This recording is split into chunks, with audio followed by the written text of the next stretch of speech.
But all eyes right now are on Texas Governor Rick Perry, who most expect will soon join the field. What's the handicapping like now on him, Chuck?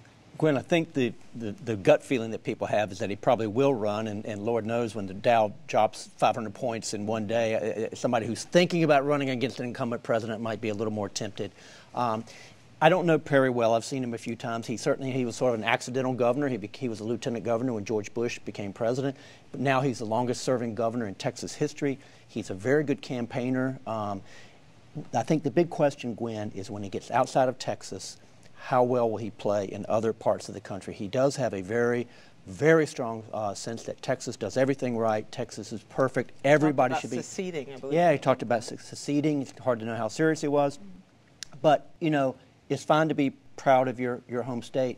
You can overdo that, though. And I think it's going to be interesting when Rick Perry gets onto a national platform, if he does, how he'll play in other parts of the country. Rick Perry, governor of Texas, in that prayer rally he had. The question is whether he's a presidential candidate and U.S. troop deaths in Afghanistan, which we'll talk about in just a moment. Quickly, Alex, is Rick Perry someone who gives Mitt Romney the real run for his money? He'll get some strength on the conservative side, but only for a while. He has some challenges. One of them is that people think he's a little bit of a coffee table book. It's kind of Sarah Palin with a skirt, not a substantive candidate.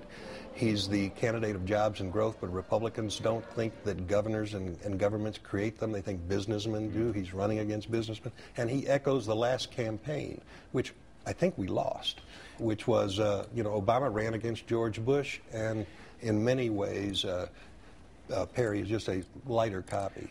Let's just take a look at Rick Perry, the governor of Texas, and his religious preaching, actually, yesterday. I sincerely pray that our willingness to stand in the public square, to acknowledge the God who made us, will inspire others to open their minds and their hearts to His love. George, where does this put him in the presidential stakes? And you think he's still going to jump in? I do, and when he jumps in, he will campaign on the theme of Texas exceptionalism. It's one of only 3 states that today has more jobs than it had before the recession. 37% of all the jobs created in this country since the recovery began, what we smilingly call the recovery, were created in Texas. And what do you think of his move there in Houston? Do you think that was wise for a presidential candidate, potential candidate? At this stage in the nominating process, very. Do you? Yeah. Is he a candidate you'll get behind? People getting closer to God and praying is a good thing. I happen to think that Mitt Romney is the most formidable. He would be the best person at this job. He understands the economy, capital formation, and jobs, and that's why I support Mitt Romney. Rick Perry, governor of Texas, waiting on the sidelines. Everyone expects he's going to get in. Let's assume he does. Was he smart to wait?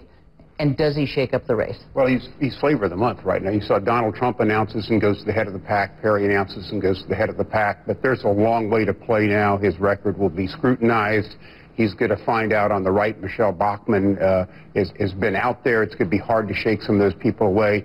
It's tough getting in this late, actually. And, it does remind me a little bit about Fred Thompson the last time around when everyone waited and waited and waited, and it was going to be him. He was going to save the party, and he's tanked from almost the first day.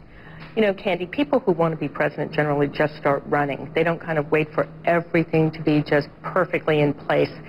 I think that Iowa's going to be very interesting this week, and, obviously, I think you guys have something going on out there, but it's going to be very interesting to see how these candidates all react to each other, given the fact that they haven't been together for a couple of months now. So much has happened since then, and that really, I think that the winner of this kind of period since the last debate has been Michelle Bachmann. And Rick Perry getting in, at least on paper, appears to hurt her the most, but we'll see, in terms of who's the alternative to Mitt Romney, who's the front runner.